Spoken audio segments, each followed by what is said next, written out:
Natalie was the kind of woman people looked up to. She didn't come from wealth.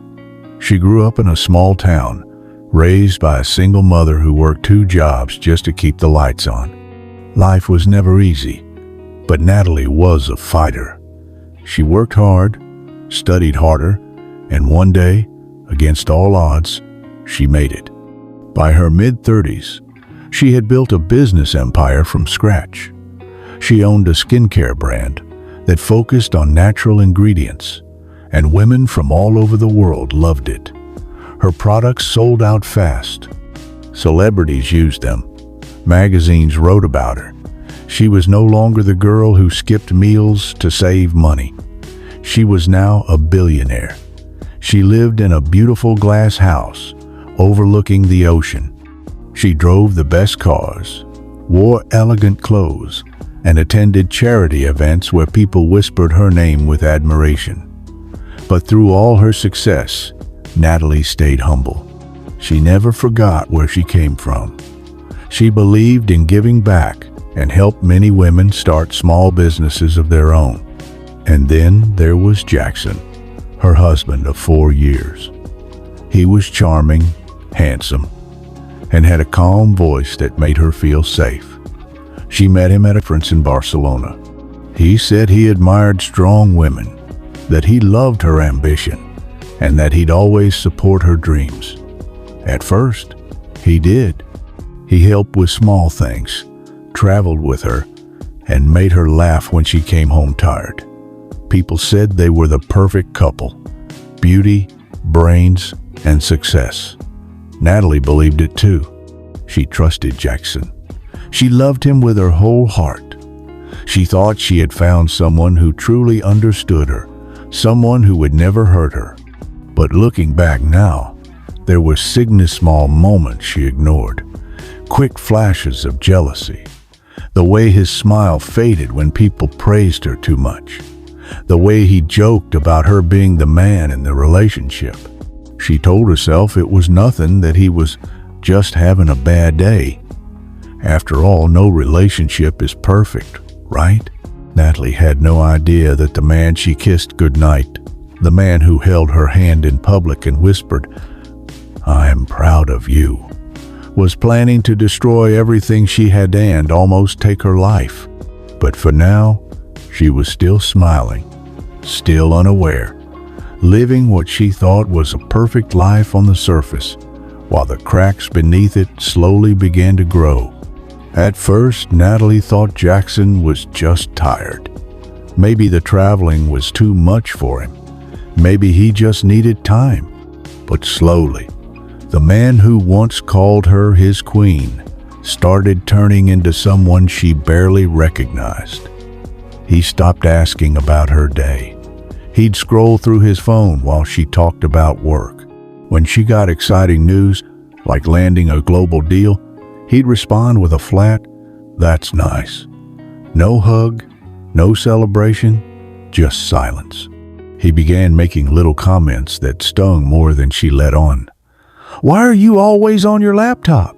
Don't you think your staff can handle things without you? You act more like a boss than a wife." At first, she laughed it off. She told herself it was just stress, but deep down, it started to hurt. She noticed how his tone had changed, colder, sharper, like every word was dipped in disappointment.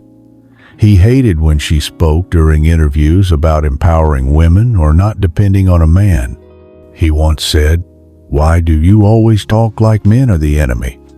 She was shocked. That wasn't what she meant at all. But trying to explain only led to more arguments. Then came the control, quiet and slow, like a shadow creeping in. He wanted to know who she was meeting. He hated when she went on trips alone. He didn't like her male staff. He told her to stop dressing like a CEO and start dressing like a wife. Natalie didn't see it as abuse. Not yet. She thought he was just insecure, that maybe he felt left behind in her fast-moving world. She convinced herself he'd feel better with time, that once they spent more time together, things would go back to how they used to be. She tried harder. She cooked for him more. She canceled a business trip to stay home. She even stopped answering work calls at dinner. But no matter what she did, it was never enough. His eyes stopped lighting up when he saw her. His hands stopped reaching for hers. Sometimes she'd lay awake at night staring at the ceiling, wondering if she was losing him. But then he'd kiss her on the forehead in the morning like nothing was wrong. And she'd hold on to that little moment like a lifeline. Natalie believed that love was about patience, about sticking through the hard parts. What she didn't know was that Jackson wasn't just drifting away.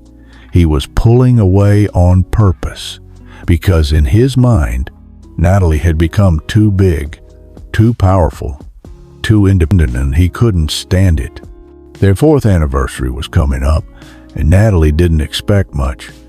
Things between her and Jackson had been distant for months. They barely spoke unless it was about something practical. The laughter had disappeared. Even the silence between them felt heavy now. So when Jackson surprised her with an anniversary gift, a private yacht trip, Natalie's heart softened. "Just the two of us," he said, smiling gently. "We need time away from the world, from your work, from everything." Felt a flicker of hope. Maybe this was the turning point. Maybe he missed her, just like she missed him. She told her assistant to clear her schedule and packed light. No laptops, no business calls. Just her and her husband, like it used to be. The yacht was beautiful, not flashy, but peaceful. The ocean stretched endlessly around them, soft waves rocking the boat as they sailed farther from land. The sky was clear, the breeze warm, and for the first time in a long while, Natalie allowed herself to relax. They drank wine on the deck, watched the sun dip into the sea, and ate dinner under the stars. Jackson seemed calm, maybe even sweet again. He poured her wine, asked her about childhood memories, and even made a few quiet jokes. For a moment, it felt like the man she married had returned. Natalie smiled more than she had in months. She held his hand. She leaned on his shoulder and whispered, "I miss this."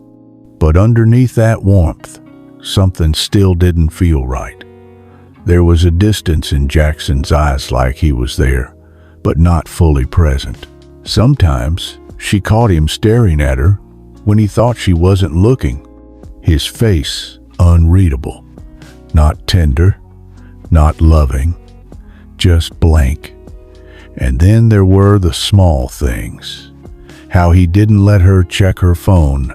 How he locked the cabin door behind him when he went below deck.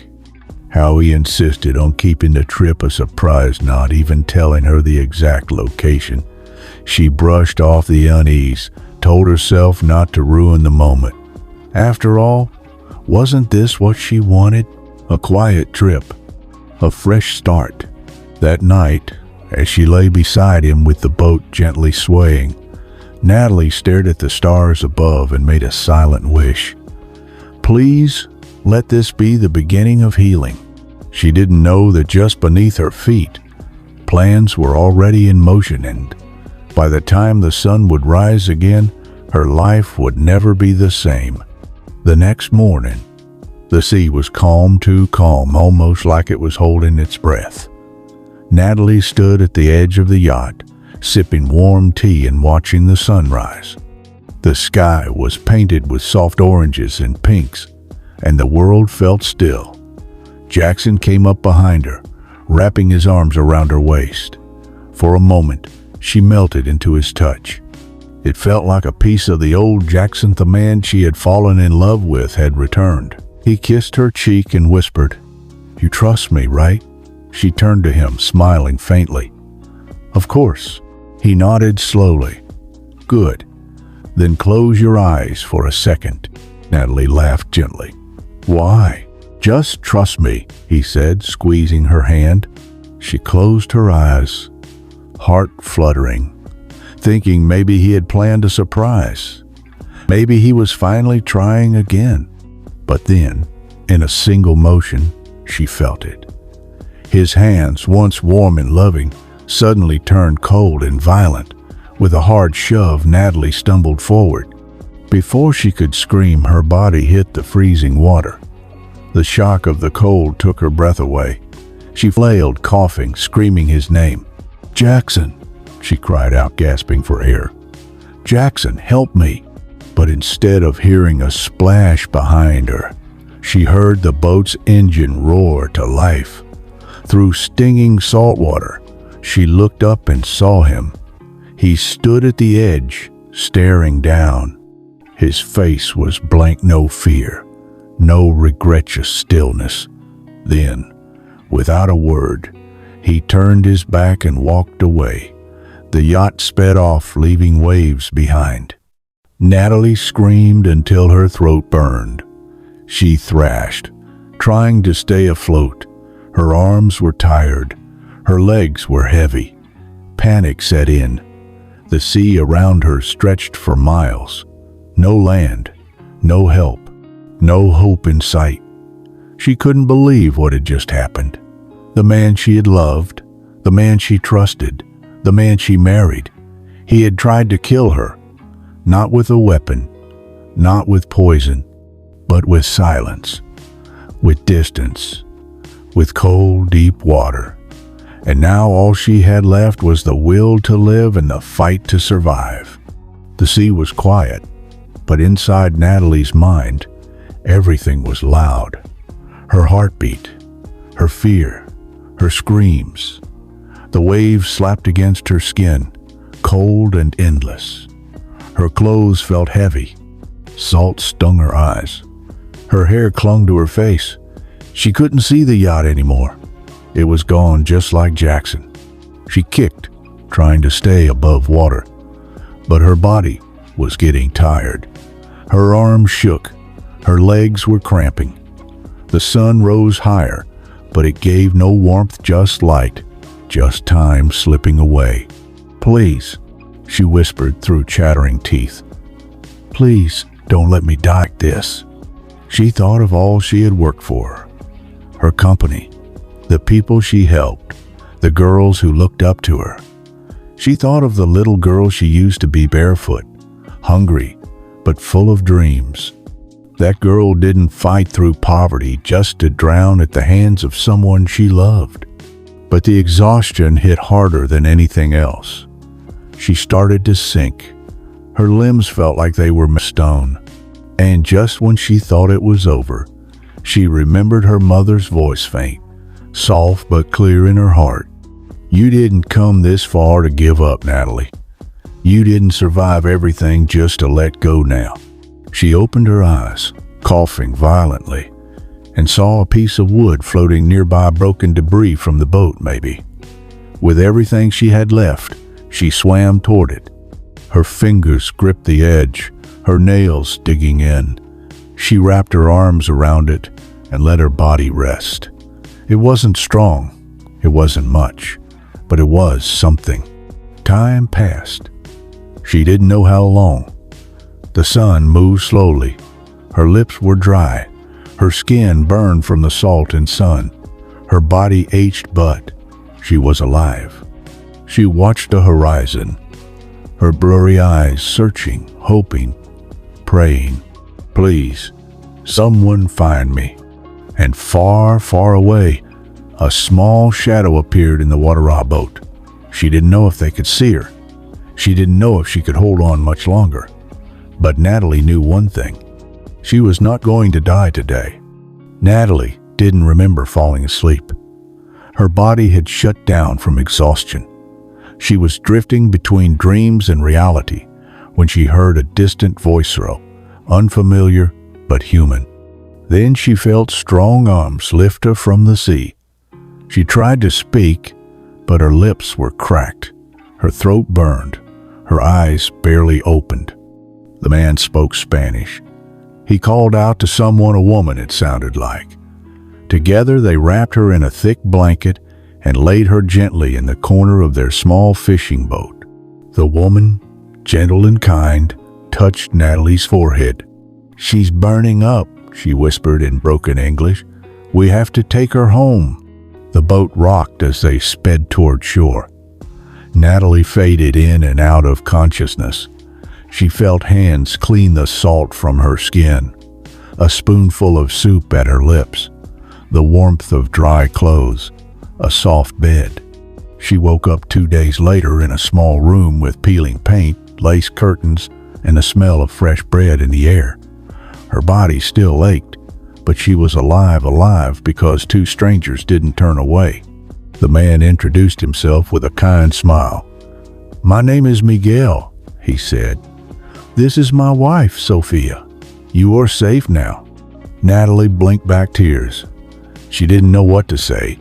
She wanted to scream the truth, to tell them she was a billionaire, that her husband had tried to kill her, that her face was probably on the news. But instead, she shook her head slowly and whispered, "My name is Emma." It was the first name that came to her mind. She didn't know why she lied. Maybe it was fear. Maybe it was shame. Maybe it was the quiet voice inside her that said, "You're not that woman anymore." Miguel didn't push. Sophia simply nodded and offered her warm tea. They didn't ask where she came from. They didn't ask why she was in the sea. They just cared. They gave her food, clothes, and a small bed to rest in. Sophia even brushed her hair gently while humming old songs from her childhood. For the first time since Jackson pushed her overboard, Natalie felt human again. Not rich, not broken, just human. And even though she was still hiding her name, her past, and her pain, a small part of her heart began to heal.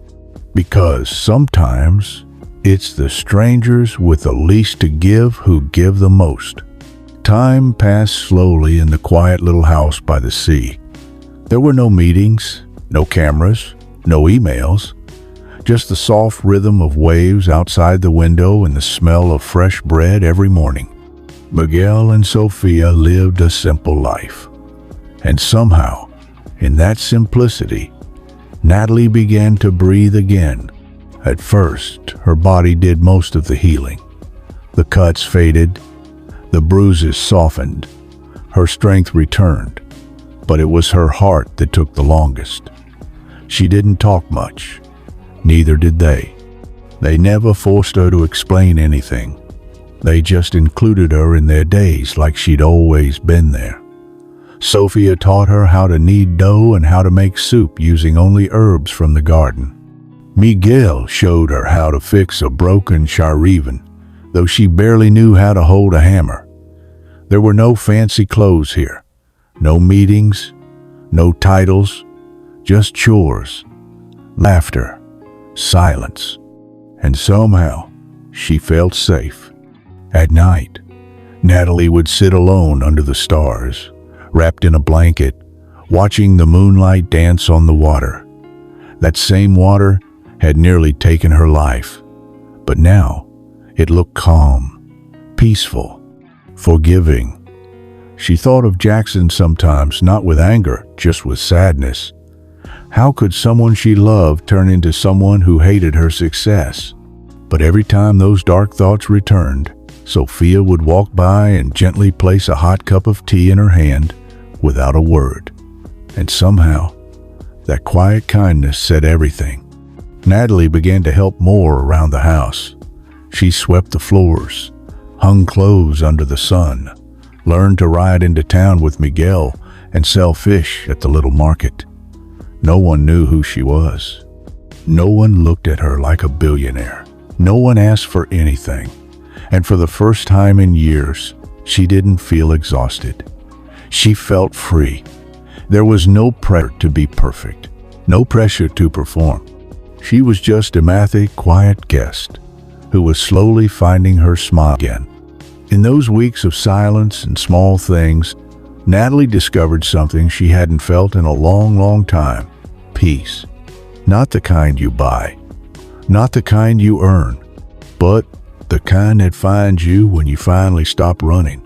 One quiet morning, Natalie stood by the window, watching the waves. Her hands were clean now, not scratched or trembling. Her heart still carried the pain, but something inside her had changed.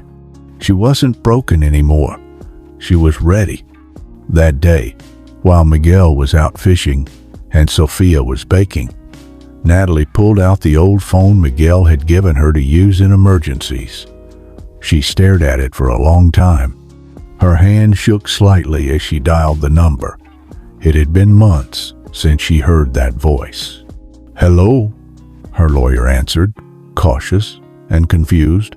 There was silence on the line. Then Natalie spoke calm but firm. "It's me." The voice on the other end broke into shock. "Natalie, oh my God, you're alive." He sounded like he wanted to cry. Natalie did too, but she didn't. She had cried enough. Now it was time to rise. They spoke for over an hour, and what she learned made her stomach twist. Jackson had declared her missing at sea just 2 days after the yacht trip. Her death had made headlines. A memorial was held. The world mourned a billionaire businesswoman lost to the ocean. But Jackson? He wasted no time. He had shown fake papers to the board and taken control of her company. He froze her accounts, sold off her properties, changed leadership, and worst of all, he started reshaping the business she built with heart into a cold machine for profit. But what he didn't know was that Natalie had seen betrayal before. She had grown up around people who took advantage of others. She had learned even in success to never put all her power in one place. And so, years ago, she quietly created a backup plan, a private account under a different name, stored far away with enough money and legal protection to fight back if she ever needed to. Now she needed it, and it was still there. She smiled through her tears, not because everything was okay, but because for the first time in months, she had something Jackson thought he stole from her: control. She looked at the ocean once more, not with fear, but with gratitude. That same sea that tried to swallow her had given her something new: rebirth. Her clothes were plain, but her eyes, they carried fire. As she stepped into the lobby, the receptionist gasped, "Miss Benson, is that really you?" Natalie gave a small smile. "Yes, it's me." Word spread fast. Her team came running, shocked, teary-eyed, hugging her like someone had come back from the grave. Some dropped their phones. Others whispered prayers. She held each one of them close. "I'm okay," she said gently, "but there's something I have to do." The boardroom was full. Jackson stood at the head of the table, speaking and silencing anyone who questioned high-even video footage from the yacht, a small clip she'd secretly recorded on her watch before the trip.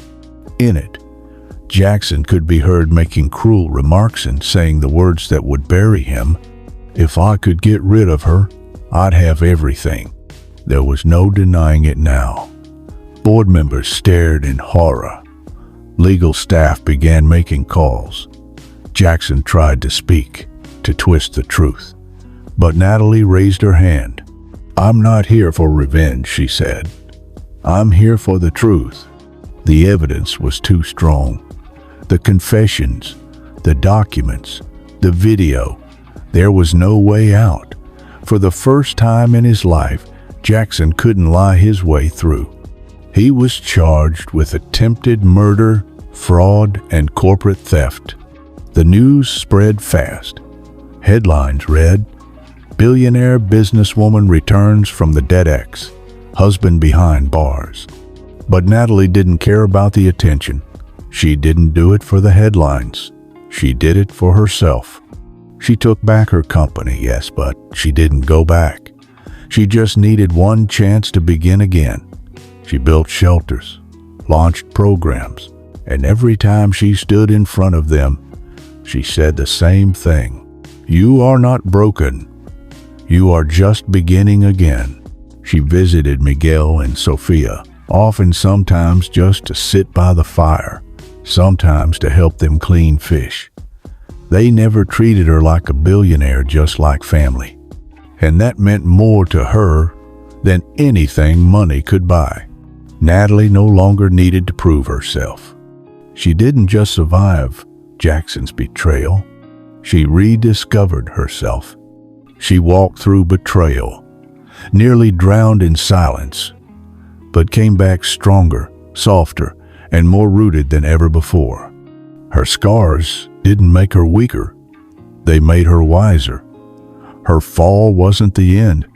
It was the beginning of something more powerful than she could have imagined.